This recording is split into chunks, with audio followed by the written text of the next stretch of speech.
going on, guys? Welcome back to another episode of the No Rain, No Rainbows podcast. Thanks for joining us today. As always, we appreciate the time. And as always, a shout out to my executive producer, Andre Subtle Solution Media, for helping to make this podcast possible. We have a great episode in store today because it's all about searching within. A lot of times with the No Rain, No Rainbows podcast, we talk about the elements without the rain that gets us wet. But I think we have the perfect person to tell his story, his journey with us. Former professional golfer, athlete, and really someone who had a huge introspective journey. Allow me to introduce Mark Moskowitz to the podcast. Mark, we appreciate you being on the call. Ted, thanks so much for having me. I love the name, No Rain, No Rainbows. That's awesome. Oh yeah, absolutely. Because I think a lot of us go through it in life, and we don't like the rain, we don't enjoy the storms, but really they're kind of the things that give us some of the fruits in our lives. But before we hop into kind of some of your journey and some of the lessons that you've learned along the way, I'd love to give you an opportunity to first get acquainted with some of our audience to get acquainted with you, and give you the floor just to kind of introduce yourself in your own words. Sure. Thanks, Ted. So my name is Mark Moskowitz, and my life has been I've been on the mountaintop and I've been way down in the valley. So I've really kind of seen it all in my life. And, it's been a crazy journey. I worked in finance for 28 years. I worked for a large bank, and then I also managed my own hedge fund for 15 of those years. Mm-hmm. And it was a wonderful ride for a long time. And through some of my downfall, I really hit some emotional slides, and ultimately ended up going to federal prison for one count of wire fraud, which is a kind of way of saying I stole some money from one of the funds I was managing. So, but it was within those walls, it was within that physical prison that I was able to release myself from the emotional and mental prison that I had struggled with for so long. Yeah. And I'm just telling my journey through a book that I'm writing, which is called Within: How I Found My Happy and Authentic Self in Federal Prison. I do speeches, and I'm a personal performance coach. Nice. And I think a lot of us, we know what it feels like being in the valley of the mountains, but let's talk about your first climb to the mountaintop, because a lot of times when you see the view at the top, it makes the feeling at the base that much harder to kind of, I guess, accept. So what was the journey like when you first made it up towards the mountaintop? I know professional golfer for a year before you started getting into the finances and managing that hedge fund. What was that period like? What was that mark like? And how did it lead to, I guess, the eventual, imprisonment? Yeah, and it's so funny because when you look back on your life and you are in prison, you see things with a much different perspective than as you're going into it, when you're in it, when you're going through it. I grew up in a family that had money. We did well. My father was on Wall Street. My mother was home and with the kids. And I grew up with some level of emotional neglect. My father worked very hard, and my mother kind of did her thing. And there were three of us, and I was the youngest, and I was kind of the one who was left to his own devices. So I think that scarred me quite a bit growing up. And, after college, my father was a great golfer, so I learned how to play golf. I went to Northeastern University, and after that, I played golf down in Orlando for a year, and I realized that even though I was really good for New Jersey, I was really not so good for the rest of the world. made that known pretty quickly, and then figured, let's go for finance. That's what my dad did. I had some connections in the world, so I figured I'd get into it. And it was a nice, steady climb. Despite having some of this emotional neglect, my parents did bring me up with the work ethic that was really second to none. I was first one in, last one out, in the office. And in the world of Wall Street, your managers love to see that. They want to see you working hard. They want to see that, when you're 23, 24 years old, that is your life. You don't care about the women. You don't care about the partying. You care about learning the business and becoming great. So that work ethic helped me really drive my career, to a good point. And at some point I felt that the idea of sort of owning my own business seemed to be very attractive. Yeah. I was going to ask really quick, sorry to interrupt, on the point of when you're kind of going up and sounds like you're pushing through in your mid-20s or whatnot. I'm interested into what the drive was for the success in the career, because so many of us kind of fall into that same rhythm myself included, of like, hey, I'm in my mid-20s, and at the time it was work and nothing else. Everything came secondary. What was driving you for that? It's a great question. And I think I was just in the environment, right? Like sometimes, like, when you're in this environment of everyone around you is driving themselves. I lived with 3 friends in New York City. Like we were having the time of our lives. We were all making a good living. We were all doing finance. So everyone just pushing each other to be better and harder. And, oh, you made that. Well, I'm going to make that. Like, was pure competition. I mean, it wasn't Wolf of Wall Street type stuff, like, but it was just pure competition in that sense of the word. And you're living in this competitive environment. That's why so many athletes do gravitate towards finance, because the same lessons and the same drive that it takes you to become a really good athlete is what it takes you to be successful in most facets of business. So, it was fun. Like you weren't waking up in the morning like, oh, I have to go to work again. Like, yes, I get to go to work again. It was fun. It was enjoyable. It was like a frat party all day long, but it was just, you were making money this time. So it was just like, you're just in this environment, and you just either you thrive or you die real fast. And that's how Wall Street is, right? Either they're going to kick you out really quick or you're going to make it. And so I think that's what just kind of kept driving me to move forward. And, you start making pretty good living. It's fun. You can live a pretty good life as a single man in New York City making some bucks. So, it's all just kind of led to this really fun lifestyle. Yeah. And it's a great position to be in, which is why you were kind of alluding to the fact that you started getting in the mindset of, maybe I should be in business for myself. So what was that transition like as I'm imagining, transitioned into managing your own hedge fund? Sure.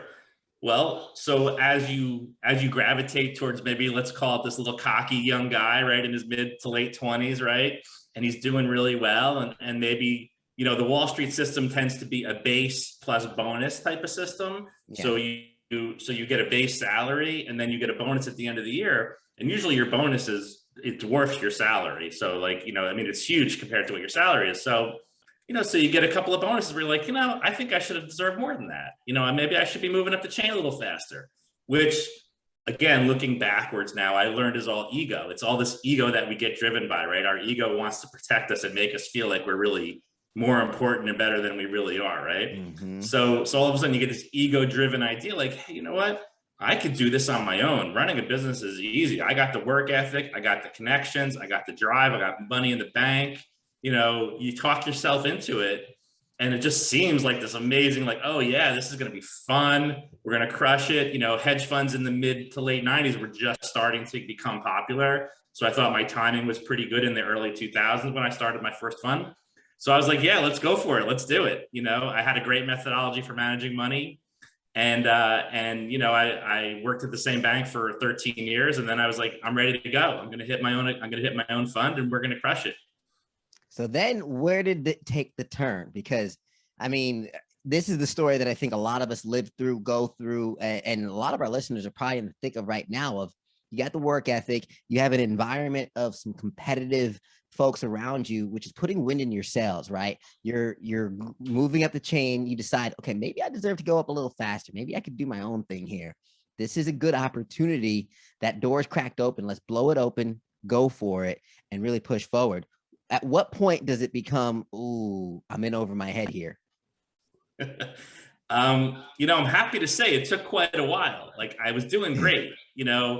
I launched my first fund in 2005, and the market was just really good. We'd gotten past the tech bubble in late 90s, 2000s, and because of sort of the way I look at the market, the stock market, I kind of realized that things weren't so good, that that maybe there was over leverage going on in the real estate world and in the finance institutions. So I was you saw this really 2008 coming. You saw that kind of. I did. I saw it coming. Yes, to a degree. I didn't know it was going to be as bad as it was, but 2008 was a big year for me. It was a great year. I made a lot of money that year.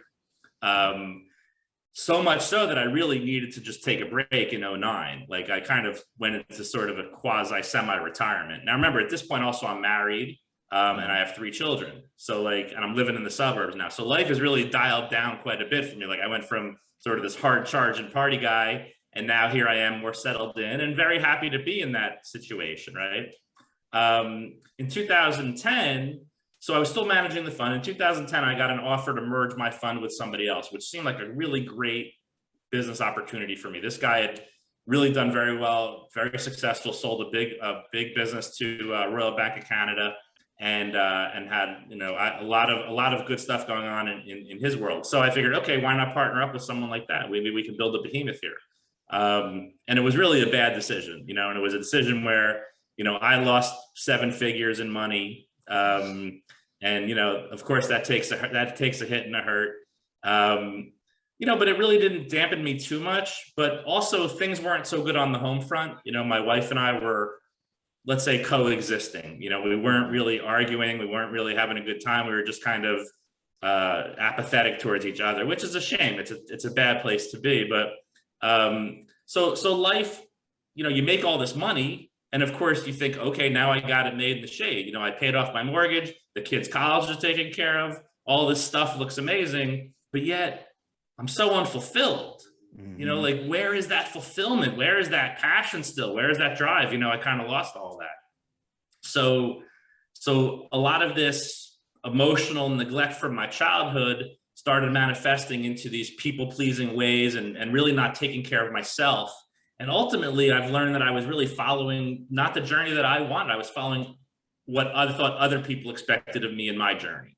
Yeah. And all these things start kind of hitting you, boom, boom, boom.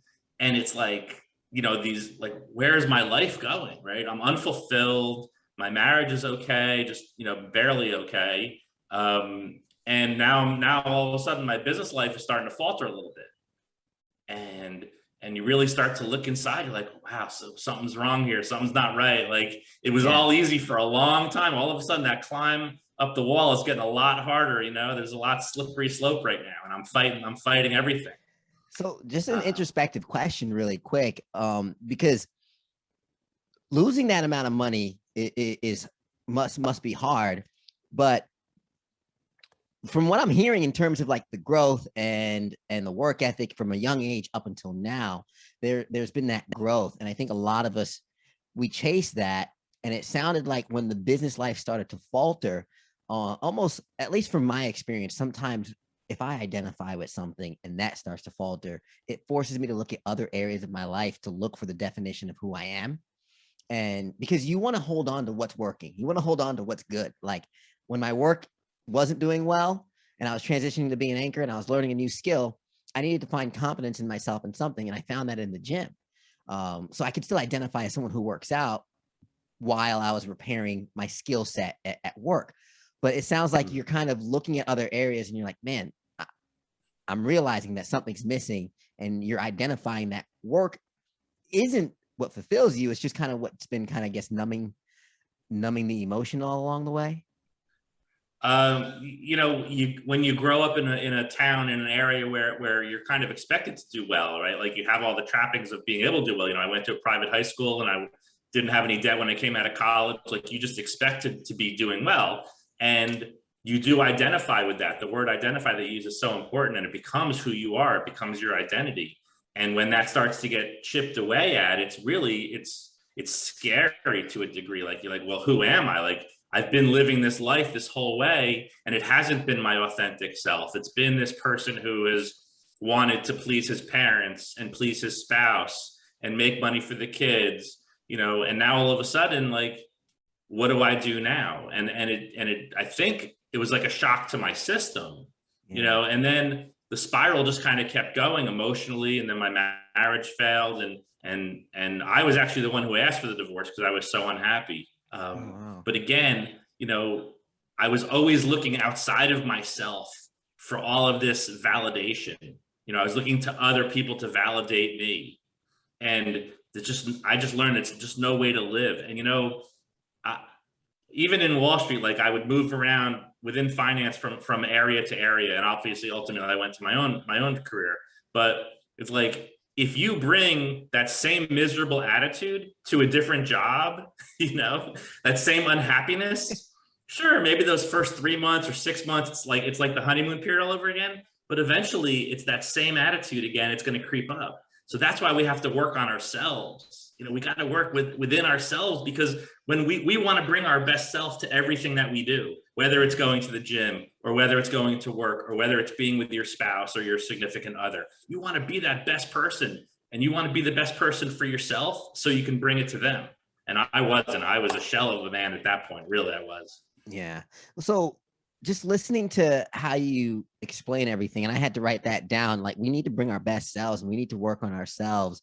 Obviously, that introspective work has been done. And so this is a point, asking for the divorce, you're realizing you're unhappy.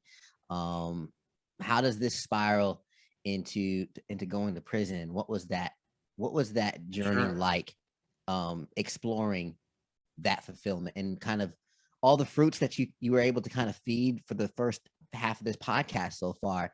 I know that came through some hard work. Let's get dirty and dive in there, man.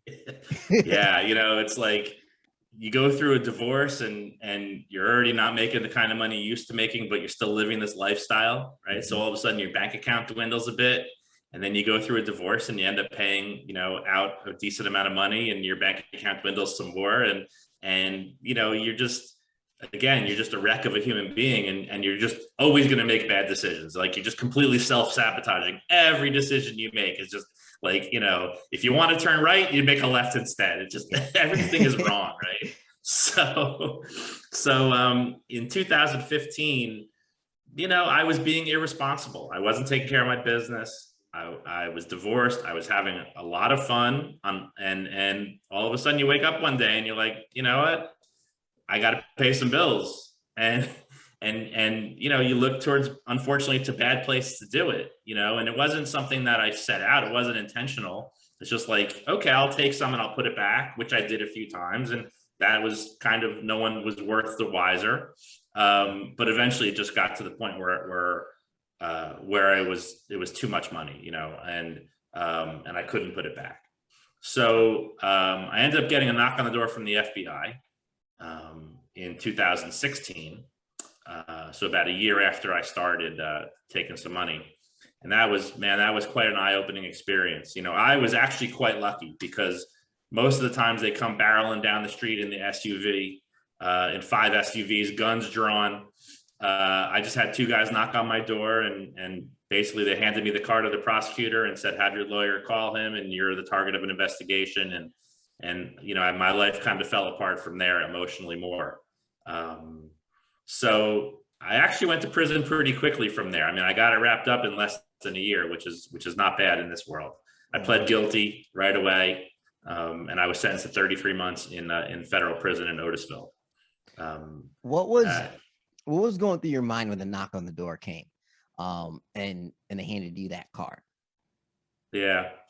Again, you're a little defiant. You're a little bit, like, this doesn't happen to me. I wasn't expecting this to happen. I figured I could do it. I figured I'd get away with it, put it all back. I've been successful in the past.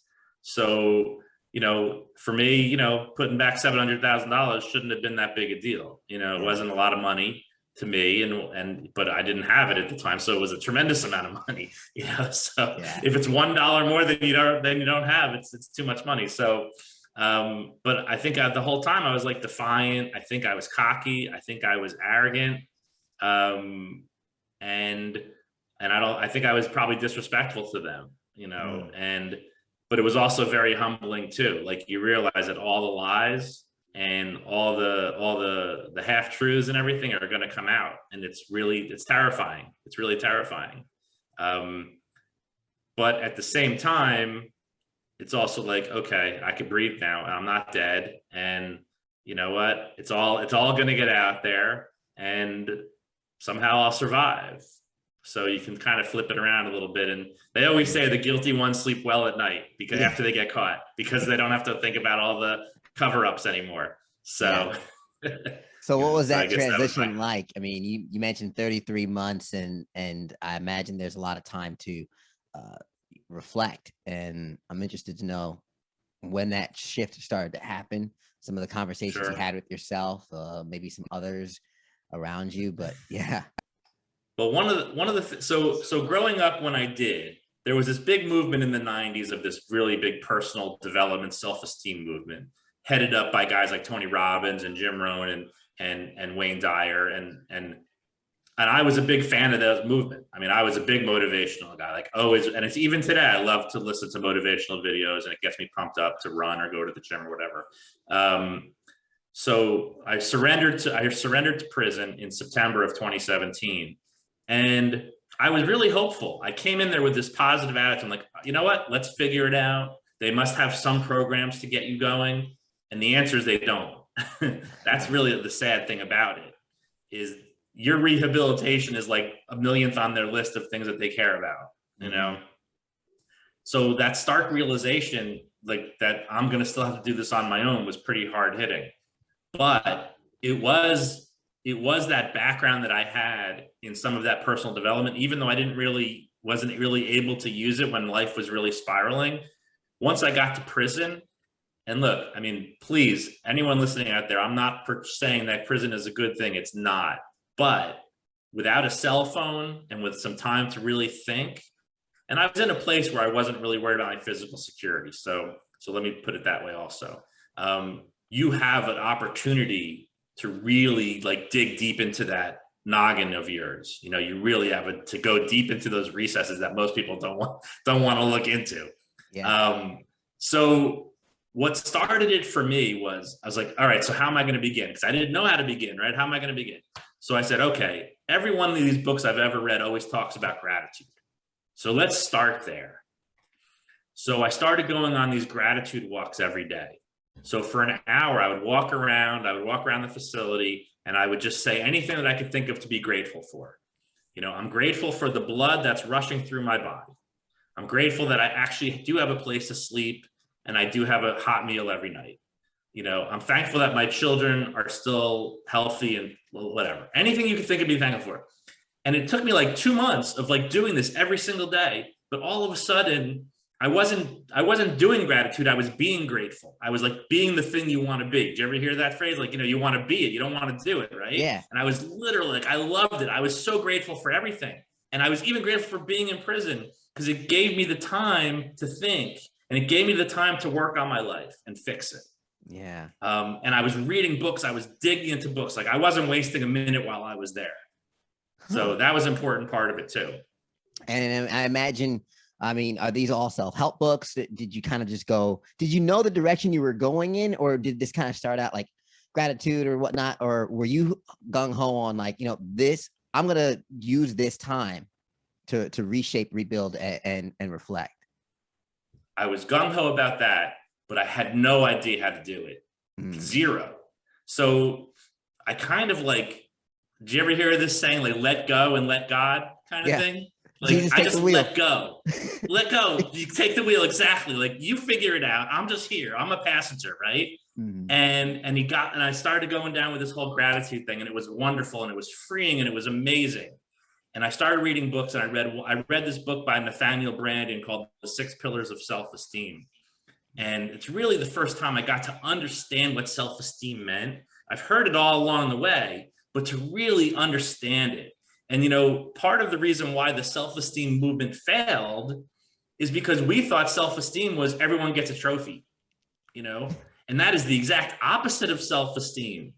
Self-esteem is losing and still knowing that you're good within inside of yourself, and that you're going to continue to fight the good fight, right? Yeah. Like it's always the wonderful, like we love the story of Rocky because he gets knocked down all the time. Right? If he started winning from the Rocky 1, we wouldn't have cared so much. Right? So we love the person who gets knocked down but gets back up again. So you can't get your self-esteem from somebody else. It can only come from yourself. So gratitude started it. I started learning about self-esteem. And you know what? Man, when I learned about self-esteem, it was like this like 1,000-pound gorilla was lifted off of my back. Like, I get it now. Like, because you know what? When you're a relatively smart person and you F up your life, you're like, what did I do? How did I do it? And you realize that there was this emotional trauma that I went through as a kid, and it manifested itself all the way up to the age of 48 when I surrendered to prison. So yeah, go ahead. No, I was just thinking the way you just framed that was, you know, when someone's smart, and a lot of our listeners, I'd imagine, are smart, we try and figure our way through what we did or what happened. We try and use logic, and the what you just hit on so perfectly was like, you had to feel your way to heal, not use the logic. We focus so much on our head, and we use our head to try and break or figure out what we did to get where we are, but we're ignoring the emotions that were behind our actions. And it's almost like succumbing to the feelings and the emotion is what helps the logic. Yes, 100%. You know, like I couldn't think of my way through it at first. I had to just let it, like you said, feel my way through it. And that is why whenever I tell the story, I talk about gratitude, because I just think that that attitude of being grateful for things primed my mind to be willing to change. You know, like I said, I was very ego-driven person. I was thinking like, I'm the best. I know how to make money. I won't get caught. All these things that you fool yourself. But like when you do break it down, and when you get broken down into a place like you're in prison, you're just like, you know, okay, I'm stripped bare now. Like let's figure it out. And I was so I was going through these steps that are just kind of like, they were just unfolding in front of me. It was all kind of like luck. Like if you like the fact that they had this book in the library, and out of the hundreds of books, that's the one I chose to read at that moment in time. And like you couldn't script it this way. It just had to happen by some greater power. Yeah. So that's why my faith is so much stronger than it ever was, because I know that this wasn't me. This was some greater power. And if you want to call it God or the universe or whatever is important, whatever someone resonates with is fine with me. You know, there was something working there that was much, much bigger than Mark Moskowitz for sure. Yeah. And I was willing to be open to accept it. Yeah. Hey, and that's the main part is accepting, or as my friend would say, hey, Ted, don't block the blessing, right? Just, you know, accept the gifts that come to you. So here you are going through that journey, get to the point of release. You're leaving prison. What's the plan? Oof. You know, that's a great question, because, you know, there's a lot of emotion there, and obviously it's happy emotion, but there's also this like, hey, I'm a little nervous, you know, like what if all the good work I did was really just because I was in this sterile environment, like where I didn't have to pay bills, I didn't have to drive my kids around and get a job, like a real job, and do things like, so you get a little bit nervous coming out. And overall, I was happy to be leaving, I mean, of course, and I was ready to get my life back in order, but I didn't have a job. I was, thank goodness, a friend of mine offered to let me stay with her. So that worked out well. But you kind of had to start your life all over again. And I moved back to the same town that I lived in before all this happened. So, you know, you're a little bit nervous about seeing people on the street and how they're going to react. And, you know, there's a lot of stuff going on through your head, and it does take you a long time to get acclimated again. And I'll tell you a really interesting story. And remind you, I was only in there for 28 months. I was sentenced to 33, but you serve 85% of your time because you get 15% for good time credit. So I was only in there for a short time relative to a lot of people. So the first time I went to the supermarket, you know, in prison, you get a commissary sheet. And on that commissary sheet, you could choose what you want to buy if you have money in your commissary account. And there's one type of peanut butter, and there's one type of jelly, and there's one type of toothpaste, and there's all. So all of a sudden, you know, I go to the supermarket and I make this list of stuff. And after about 20 minutes, I was like breaking down. I was so overwhelmed by all the choices. And it was like, just like, wow, like it really affected me. And I ended up just leaving. I couldn't do it. I couldn't do the shopping. And, you know, it's like, it just was like this surreal experience. I couldn't believe that I was institutionalized after such a short amount of time. You know, I remember looking at this wall of peanut butter thinking, do I take this one? Do I take this one? Which one do I take? And it just was like, it got overwhelming, and I just left. And thank goodness I was just a one-time thing. I'm still able to eat, you know, I was able to shop after that, but it was just like this crazy moment. Like, how does that possibly happen that you could feel so frustrated or so paralyzed by just that one incident? You know, but since I've been out, you know, I've been out 2 years now. And every day is just amazing. You know, the perspective that I have, you know, I don't get upset sitting in traffic. I'm thankful for it, that I get to sit in traffic. You know, I had gotten actually a pretty good job after I got out, and then Corona came and wiped that job away. So now here I am on unemployment, which is no self-esteem building thing to be getting handouts, right? Yeah. But through it all, man, I kept this really just this attitude of what I have. I know that it's rock solid within me, and I know that every time there's a what used to look like this huge stumbling block is now just an obstacle that God tells me how to figure it out. Like, go figure this out. You're a smart guy. Go figure it out. And you know what? I do. I Yeah. do. We've said many times before on the podcast that the rain from the storm is the water that helps the flowers grow. And it's those hard times that give us the opportunity to improve, show up, and find a solution that, ironically enough, we might not use in the future, but somebody else might need. And it really sounds like your journey is kind of giving nod to that, with the introspective work that you've done, the discovery on the meaning of self-esteem, the way you framed it. I love that. And as probably intended by God, the universe, or whoever kind of put this path in front of you, you're giving those gifts forward now with your book, Within. Talk a little bit about what you hope folks get from it. And as we kind of come up to the end of the podcast here, what do you hope folks get from this book and take away from it? Well, the title is Within, because I can tell you from experience. And as I said before, I've been to the mountaintop. I've had the riches, I've had the financial wealth, and I've also been to the bottom. And the happiness that we have will only derive from being happy with who we are when we look in the mirror. And, you know, the title of the book is Within, because I know that we have all the power within ourselves to be the best we can be. We don't have to look for other people to validate us. We don't have to look to fancy cars and fancy houses. But I'm the first one to say I like material possessions. There's nothing wrong with having that.